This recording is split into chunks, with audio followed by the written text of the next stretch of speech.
Hello guys, मी मंगेश उत्तम मिळे आपला मित्र सोबती सका. तर आज आपण बघणार आहोत society handover document checklist. Society document checklist आपण बघणार आहोत. त्यामध्ये आपण काही पॉईंट्स आपण काढले आहे, समराईज केले, जे सोसायटी हँडओव्हर करताना बिल्डरकडून आपण काय काय डॉक्युमेंट्स घेतले पाहिजे त्या उद्देशाने आपण काही पॉईंट्स काढले. त्याचा आज आपण समराईज रिव्ह्यू देणार आहोत आणि जेणेकरून ही इन्फॉर्मेशन सगळ्या लोकांना उपलब्ध होऊन लोकांनी जेव्हा सोसायटी हँडओव्हर घेताना बिल्डरकडून कोणकोणते डॉक्युमेंट्स घेतले पाहिजे त्याची पूर्तता आज आपण करणार आहोत. तर चला आज बघूया सोसायटी हँडओव्हर डॉक्युमेंट चेकलिस्ट. पहिला पॉईंट आहे आपला copy of application of registration and registration certificate. आता याच्यामध्ये 3 पॉईंट आहे.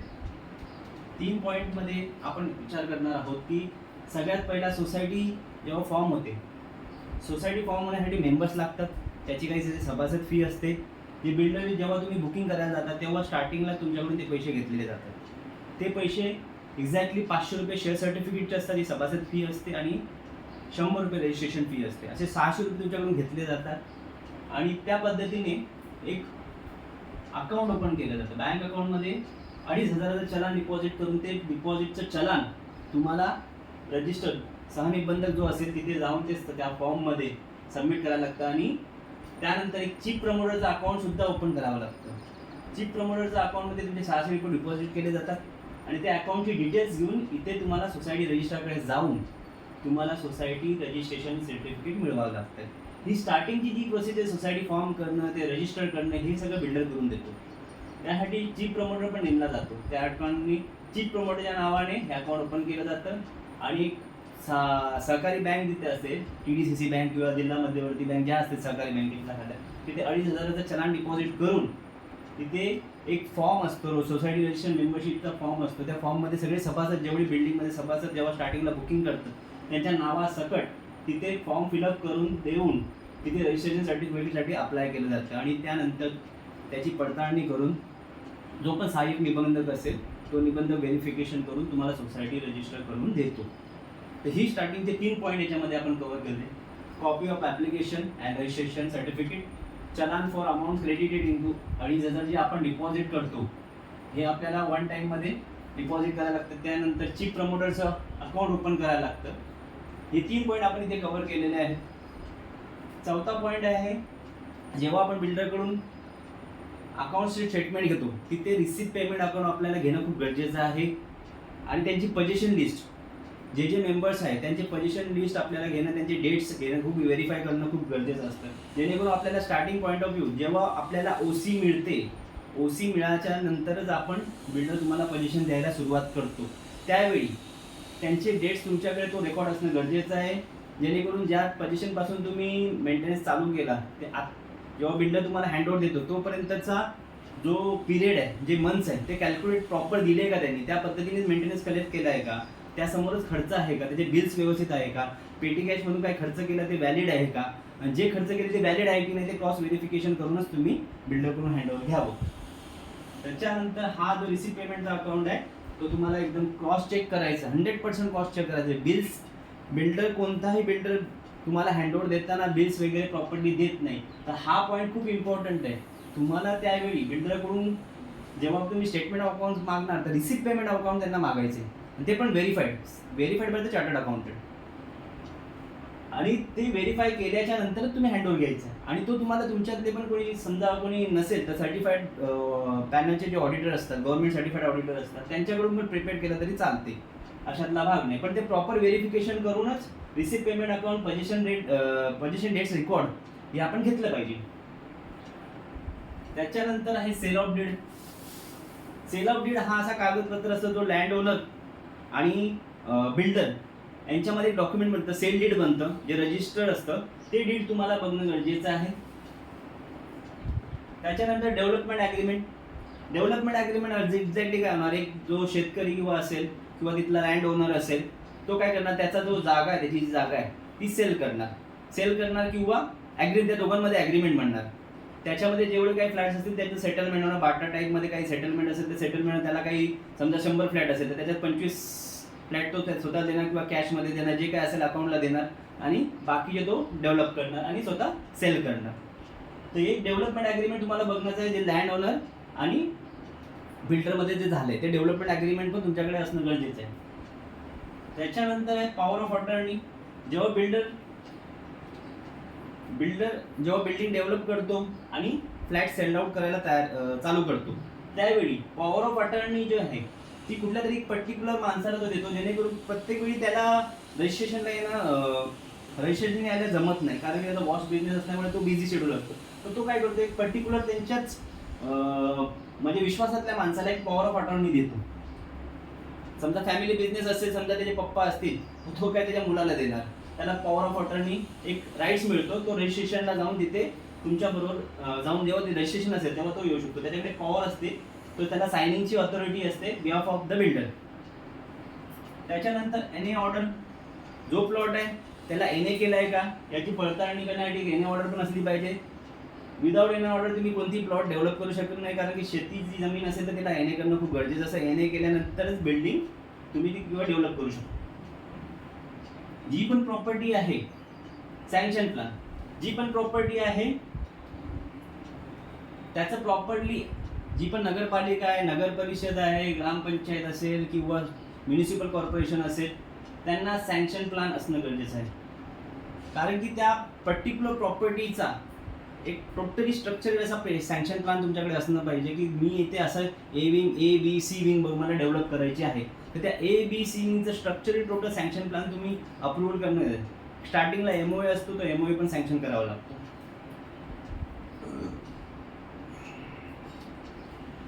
सीसी आणि ओसी कॉपी. जसं जसं कन्स्ट्रक्शन होत जातं तसं तसं आपल्याला म्युनिसिपल कॉर्पोरेशनकडून सीसी वगैरे भेटत जाते. Completion certificate, occupancy certificate. आता सीसी म्हणजे काय? आता सीसीचा याचा अर्थ असा होतो कंप्लीशन सर्टिफिकेट. म्हणजे जसे जसे स्लॅब माइलस्टोन अचीव्ह होत जातात, एक स्लॅब झाला त्याची एक सीसी असते, दुसऱ्या माळ्यात, तिसरा माळा, चौथा माळा, पाचवा माळा, सात माळ्यापर्यंत तुमचं समजा सीसी आहे. तर प्रत्येक जसं जसं डेव्हलप होत जातं तसं तसं त्या बिल्डरला तिथे अप्लाय करायला लागतं की बाबा माझा पहिला माळा झालाय तर मला दुसऱ्या माळ्याची सीसी द्या, तिसऱ्या माळ्याची द्या, चौथ्याची द्या, पाचव्या द्या. सरसकट 7व्या माळ्याची सीसी भेटत नाही. एक स्टेज बाय स्टेज गव्हर्नमेंट काय करतं, म्युनिसिपल कॉर्पोरेशन त्याला सीसी प्रोव्हाइड करते. त्याच्यानंतर पूर्ण बिल्डिंग स्ट्रक्चर उभं राहिल्यानंतर सगळे एनओसी घेतल्यानंतर बिल्डिंग व्हेरिफिकेशन करते. फायर एनओसी, इलेक्ट्रिकल, त्याच्यानंतर स्ट्रक्चरल ऑडिट, या सगळ्या गोष्टी व्हेरीफाय करून एक ओसी देते. ऑक्युपन्सी सर्टिफिकेटचा अर्थ असा आहे की बिल्डिंग राहण्याजोगी आहे. आता सगळे व्हेरिफिकेशन करून बिल्डिंगला म्हणजे परवाना धारक दिला आहे की बिल्डिंगमध्ये आता लोक येऊन राहू शकतात किंवा पोझिशन घेऊ शकतात, त्याचा हा परवाना असतो. याला बांधकाम सर्टिफिकेट पण असं म्हटलं जातं. त्याच्यानंतर कुठला पण बिल्डर तुमच्याकडे आल्यानंतर एनओसी फ्रॉम फायर डिपार्टमेंट. अगर तिथे फायर ऑफिसर येणार तर बिल्डिंग बनण्याच्या अगोदर फायर ऑफिसर येऊन चीफ फायर ऑफिसर हा येऊन तिथे व्हेरिफिकेशन करतो की बाबा जे काय फायर फायटिंगचं सिस्टम बसवलं आहे बिल्डिंगमध्ये, तर तिथून तो चेक करतो प्रॉपर्ली फायर फायटिंगचं जे सिस्टम आहे ते प्रॉपर्ली आहे की नाही आहे, आणि त्याच्यानंतर तो एनओसी इश्यू करतो. त्याचप्रमाणे इलेक्ट्रिकल डिपार्टमेंटचे काही डक्ट असतात. डक्टमध्ये इलेक्ट्रिकल डिपार्टमेंटमधून पूर्ण इलेक्ट्रिकल सिस्टम असतो, इलेक्ट्रिकल वायरिंग असते, त्याचं एक एनओसी असते. ती एनओसी तो इलेक्ट्रिकल डिपार्टमेंटमधून घेतली की नाही याची पण डॉक्युमेंट आपण बिल्डरकडून घेतलं पाहिजे. त्याच्यानंतर प्रॉपर्टी जी आहे, बिल्डिंग आहे, त्याचा काही इन्शुरन्स काढला आहे का, अगर त्याच्या व्यतिरिक्त काय असा डॉक्युमेंट्स वगैरे इन्शुरन्स काढला असेल तर ते पण बिल्डरकडून आपण घेतले पाहिजे. त्याच्यानंतर आहे layout of power line and earthing point. Layout of power line and earthing point याच्यामध्ये जो लेआउट आहे, इलेक्ट्रिकल डक्ट जे आहे, इलेक्ट्रिकल जे पॉईंट आहे, कुठून कुठे वायरिंग केली आहे, त्याचा एक लेआउट असतो. तो लेआउट आपण घेणं गरजेचं आहे. उद्या काही आपल्याला प्रॉब्लेम झाला तर या लेआउटचा जो मॅप असेल त्या मॅपच्या हिशोबाने आपण त्या पद्धतीने आपण काम करू शकतो. उद्या रिडेव्हलपमेंट म्हणा, काही म्हणा, किंवा काही प्रॉब्लेम झाले, शॉर्ट सर्किट झालं, तर तिथून लेआउटच्या हिशोबाने तिथून आपण वायरिंग वगैरे करू शकतो. आणि अर्थिंग पॉईंट पण कुठे कुठे दिले आहे, जेव्हा मेजर इलेक्ट्रिसिटी व्होल्टेज इलेक्ट्रिसिटी येते तेव्हा त्याचे अर्थिंग पॉईंट असणं, तो जो हाय व्होल्टेजचा इलेक्ट्रिसिटी कुठेतरी आपल्याला सप्लाय करणार नाही तर तुमच्या टीव्ही कधी उडून जातील. तर तो जो मेन इलेक्ट्रिसिटीचा जो पॉईंट आहे, मेन इलेक्ट्रिसिटी हाय व्होल्टेज येतात, ते इलेक्ट्रिसिटी कुठेतरी अर्थिंग पॉईंटला आपल्याला द्यावं लागतं. ते अर्थिंग पॉईंट कुठे ठेवले तो लेआउटच्या मॅपमध्ये आपल्याला दाखवलं जातं की हे अर्थिंगचे सो अँड सो ठिकाणी अर्थिंगचे पॉईंट आहेत. त्या ठिकाणी आपण अर्थिंग पॉईंटच्या त्या लेआउटच्या हिशोबाने आपण पुढे त्याचा कार्यभार बघू शकतो. तर हा पॉईंट पण खूप महत्त्वाचा आहे की लेआउट आपल्याकडे असणं गरजेचं आहे आणि ते बिल्डरकडून आपण मागावं. Water pipeline layout. आता वॉटर पाईपलाईन लेआउट जे बाहेरचं तुमचं वॉटर जे आहे ड्रेनेजच्या लाईनमध्ये म्हणा किंवा तुमचं बाथरूमचं जे वॉटर आहे, प्लंबिंगचं जेवढं पण काम केलं आहे त्याचा लेआउट असणं गरजेचं आहे. ते पण डॉक्युमेंट्स तुम्ही बिल्डरकडून घेतलेच पाहिजे. AMC document. एएमसी डॉक्युमेंटमध्ये तुम्हाला लिफ्ट, जनरेटर, सोलार सिस्टम इत्यादी गोष्टी जे काही एएमसी आहे, ॲन्युअल मेंटेनन्स कॉस्ट, या एएमसीच्या हिशोबाने जे डॉक्युमेंट्स बिल्डरकडे एएमसी बिल्डरने केले असेल त्याचे सगळे डॉक्युमेंट्स आपल्याकडे घेऊ, जेणेकरून पुढच्या इयरमध्ये आपल्याला त्याचं रिनोव्हेशन करून त्या गोष्टी ज्या असेट्स आहे आपल्या त्या व्यवस्थित असल्या पाहिजे. त्यासाठी एएमसी काढणं खूप गरजेचं असतं. म्हणून जुन्या जे एएमसी असतील ते आपल्या रेकॉर्डमध्ये असणं गरजेचं आहे, जेणेकरून उद्या काही इश्यू झाला तर त्या एएमसी थ्रू आपण ते काम करू शकतो. Invoices and warranty for all asset. जे पण असेट आपल्याकडे बिल्डरने घेतलेले असतील, जे काही जनरेटर असेल, लिफ्ट असेल, सोलार सिस्टम असेल, कंट्रोल पॅनल असेल, सेन्सर्स असतील, ह्या सगळ्या गोष्टीचा आपण विचार केला तर त्याचे इनवॉइसेस आपल्याकडे असणं गरजेचं आहे. आणि ते वॉरंटीमध्ये असेल, उद्या काही त्या असेटचं काही म्हणजे खराब झाले तर त्या वॉरंटीमध्ये असेल तर आपण तिथे रिप्लेस करू शकतो. मग हा फायदा आपल्या सोसायटीला येतो. म्हणून हे सगळे इनवॉइसेस बिल्डरकडून घेतलेच पाहिजे. बिल्डर म्हणेल बाबा हे इनवॉइस नाही ते नाही, हां, आपल्याला सगळे इनवॉइस मिळाले पाहिजे. पहिला प्रश्न आपला, सगळे ना जे पेमेंट तुम्ही बँकेतून केलेलं आहे त्याचे इनवॉइस आम्हाला मिळाले पाहिजे विथ वॉरंटी सकट. हा पॉईंट खूप महत्त्वाचा आहे. त्यानंतर आपण 18वा पॉईंट बघणार आहोत. 18वा पॉईंटमध्ये STB drawing and certification by the architect किंवा पॉल्युशन कंट्रोल बोर्ड. ही सेप्टिक टँक आहे. स्टार्टिंगला ड्रेनेज पॉईंट नसतो, जेव्हा बिल्डिंग डेव्हलप होते तेव्हा सेप्टिक टँक असते. जो पण मलनिस्सारण जे असतं तुमच्या बाथरूममधलं जे असेल, टॉयलेटमधलं जे पण मलनिस्सारण असेल ते मल त्या सेप्टिक टँकमध्ये जमा होतं आणि तिथून ते काही काळानंतर तुम्हाला ते फुल टँक झाल्यानंतर महानगरपालिकेला की तिथलं जी नगर परिषद असेल किंवा जे काही ग्रामपंचायत असेल त्या लोकांना सांगायला लागतं की बाबा ही नॉर्मली की बाबा जो ड्रेनेजचा जो पार्ट आपला मलनिस्सारणसाठी ते टँकर पाठवा, एक लेटर द्यायला लागतं आणि त्यानुसार ते मलनिस्सारण करून ते 600-700 रुपये घेतात काही टँकरचे.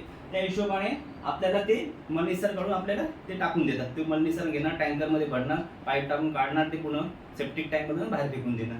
त्यासाठी एसटीबी ड्रॉइंग आपल्याकडे असणं गरजेचं आहे. तो किती एरिया, स्क्वेअर फूट एरिया त्या सेप्टिक टँकमध्ये कव्हर केलं, त्याचं सर्टिफिकेशन बाय आर्किटेक्टने जरी सर्टिफाय ती एसटीबी टँक जी ड्रॉइंग आहे ती आपल्याला दिली पाहिजे. आणि पॉल्युशन कंट्रोल बोर्डाचं पण परमिशन असलं पाहिजे, कारण की तो घाण आहे, ती घाण कुठे पण आपण टाकू शकत नाही. त्यासाठी हे सर्टिफिकेशन खूप महत्त्वाचं असतं. 19वा पॉईंट आहे आपला टॅक्स रिसिप्ट. आता टॅक्स रिसिप्टमध्ये एक एनए टॅक्स असतो आणि एक प्रॉपर्टी टॅक्स असतो. महत्त्वाचा टॉपिक आहे. टॅक्स रिसिप्टमध्ये एनए टॅक्स तहसीलदार तलाठी कार्यामध्ये तुम्हाला एनए टॅक्स प्रॉपर येतो. प्रत्येक वर्षाचा एनए टॅक्स भरावा लागतो जो गव्हर्नमेंटच्या राज्य शासनाच्या अधीन आहे. त्याचप्रमाणे प्रॉपर्टी टॅक्स जी नगरपालिका असेल त्या नगरपालिकेच्या अंडर तुम्हाला प्रॉपर्टी टॅक्स भरावा लागतो त्या जागेचा. या दोन गोष्टी तुम्हाला बिल्डरनी जेव्हा हँडओव्हर देतो, हँडओव्हरच्या देताना ह्या सगळ्या टॅक्स पावत्या तुम्ही त्याच्याकडून घेतल्या पाहिजे. प्रॉब्लेम काय होतो, बिल्डर ती लायबिलिटी भरणार नाही. उद्या तुम्ही त्याला हँडओव्हर घेतला ती लायबिलिटी तुमच्या अंगावर बसणार.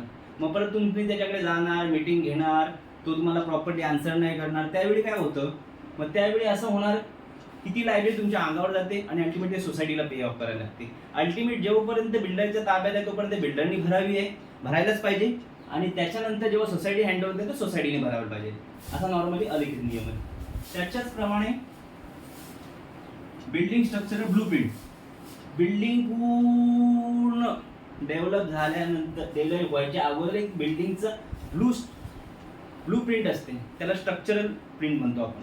बिल्डिंगचं स्ट्रक्चर एक ब्लूप्रिंट कॉपी असते जो मोठ्या नकाशामध्ये असते. एक नॉर्मली A3 साईज A4 साईजमध्ये असते, A3 साईजमध्ये असते मोठी.